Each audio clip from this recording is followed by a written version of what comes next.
You're gonna have to remove this cover. If you look, there's a small little square notch for a small flathead. Just push in there, you can pop it off. There's 4 little tabs holding this in. This lower unit, there's a big tab sitting this way. So we wanna start by pulling from the front, and it should pop right off, revealing 2 more screws in there. To remove the door panel, after you've removed the screws, 1 here, 2 in here, and 2 at the bottom, I'd start by pulling on this corner and just start pulling and working it out. The fasteners are stiff. It is hooked at the top, and this little popper for the door lock will fall off. It's just kind of in a channel, so you'll just have to figure out how to resituate it. It's pretty easy to figure out.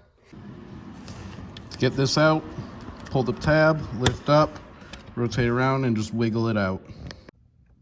Removing this connector, pull down the red tab, and then this little gray tab on the top you have to lift up on while pulling the connector back. But yeah, if you lift up on that little tab, you can get this loose, and then that connector will break apart, and you can take the panel off.